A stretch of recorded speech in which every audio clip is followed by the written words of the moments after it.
An award-winning bureaucrat in Telangana who is posted in the Chief Minister's office, Smita Sabharwal, has spoken for working women everywhere in India and abroad when she took on the misogynistic attack on her and her professionalism in Outlook magazine. She has sent a legal notice to the magazine saying she is flabbergasted by what she calls distasteful yellow journalism.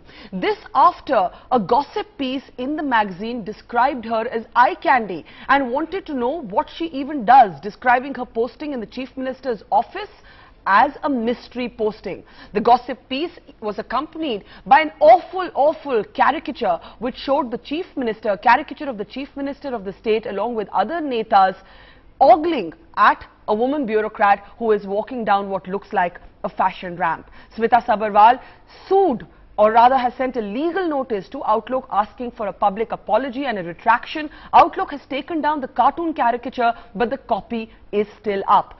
Smita Sabharwal in her legal notice is saying Outlook needs to remember we do not live in the Stone Age anymore. Let's go across now straight to Smita Sabharwal, who is joining us today on this special interview, this exclusive interview. Smita, I have to tell you that what you have done is something that resonates with women and working women especially everywhere.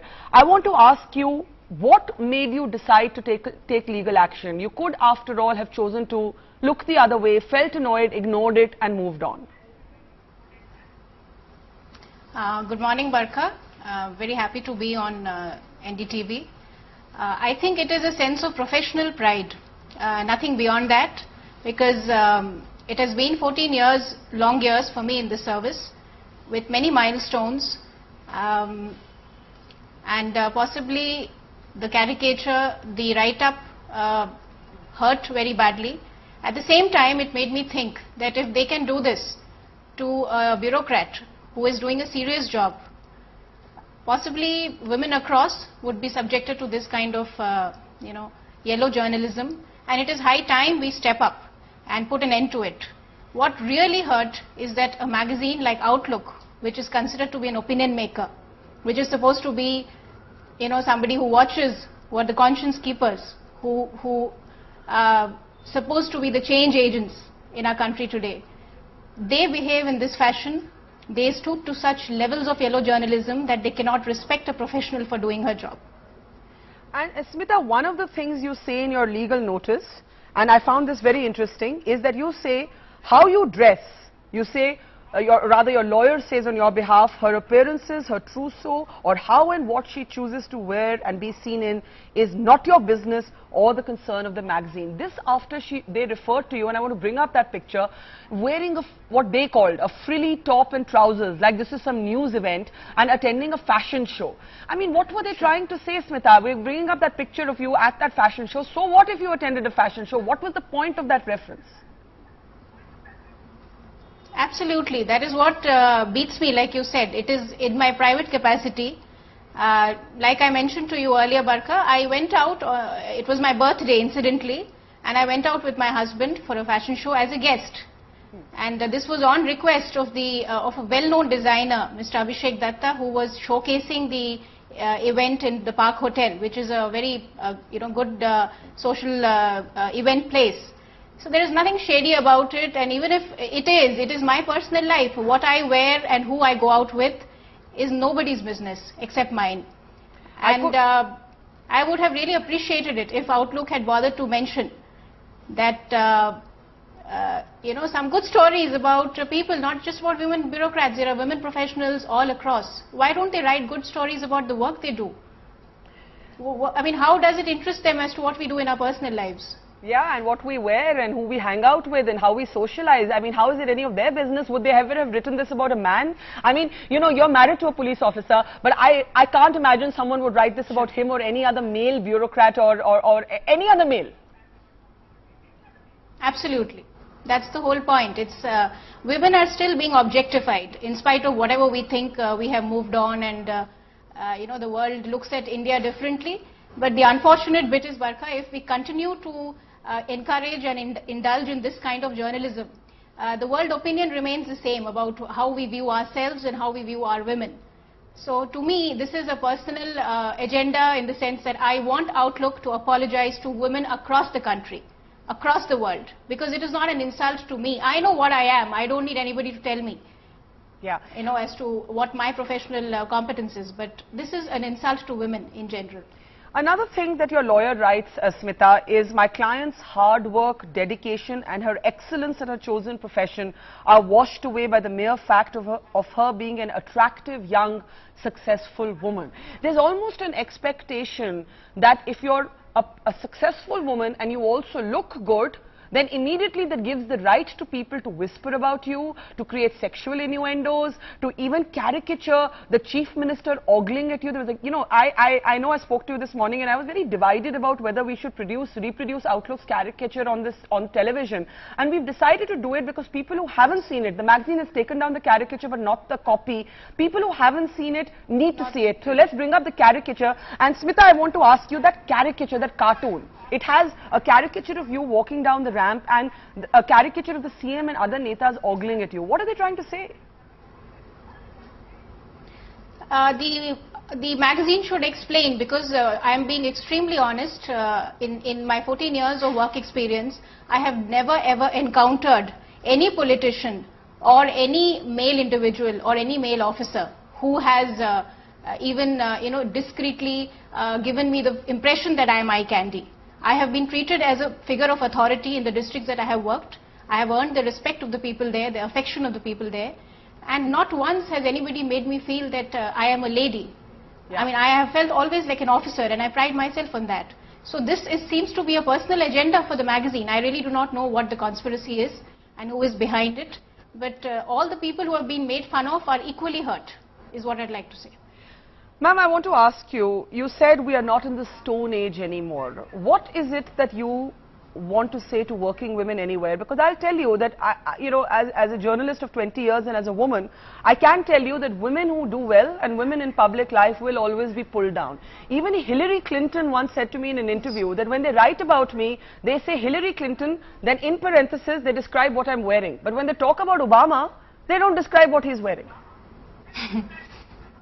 Sure. Actually, Varka, I'd like to put it this way. Wherever, like you rightly mentioned, women have entered male bastions, I'd like to put across here that across India, generally the chief minister offices across decades do not have women officers. This is the youngest state in the country, and the chief and the head of the state has tried to give a statement by trying to ensure that women are seen in the field, women are seen in important administrative positions. And in that capacity, we have been chosen to be here. And frankly, wherever there is a glass ceiling which is broken, wherever there is a male bastion that we enter into, we have to, encounter these kind of innuendos and these insinuations.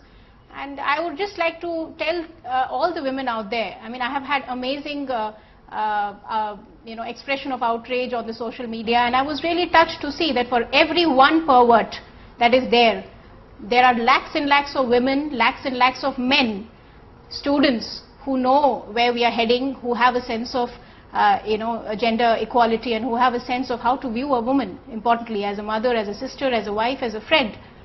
But it's high time that collectively we put an end to this.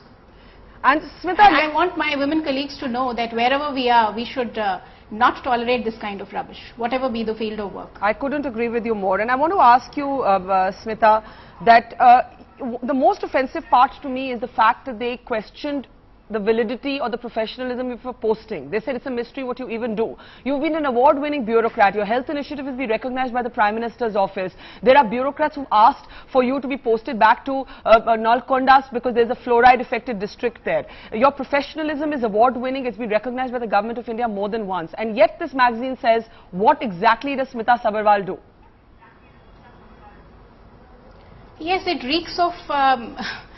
what should I say, lack of research or simply a conspiracy. I would not like to speculate, but it's very ridiculous. Like you said, if you read about, even if any Tom, Dick and Harry scrolls about Smita Sabharwal on the web, you will only read about my work and not about my clothes or about the eye candy that they think that I am, which is, if it's a compliment, I'll take it in the right way. But you cannot make a person feel that that is the be-all and end-all of their professional expertise.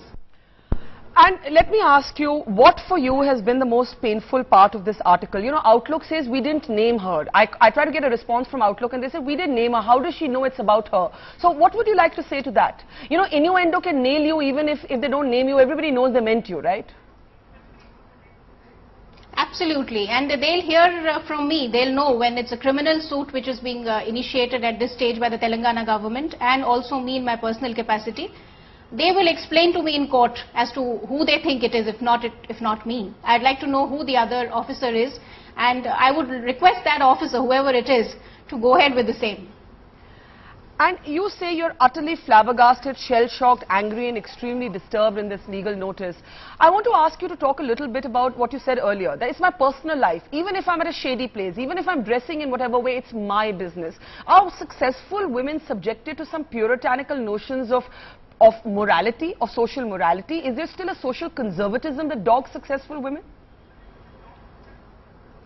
Absolutely. I think, and women are partly responsible for it. I am being very honest with you as a woman bureaucrat. I think twice and thrice before what I wear, even in my private capacity, in private life. And frankly, being an educated person who's sure of herself, I also think like that. And the cartoon that day and that silly article made me think that maybe it is us women who are responsible for expecting to stick to stereotypes. And to reinforce these images that if you are like this, you should dress like this. Whereas it should be nobody's business. And I intend, this is a lesson to me, believe me, Barkha. And I am going to now be extremely clear as to what is my professional space and what is my personal. And I will not care about living up to any stereotypes.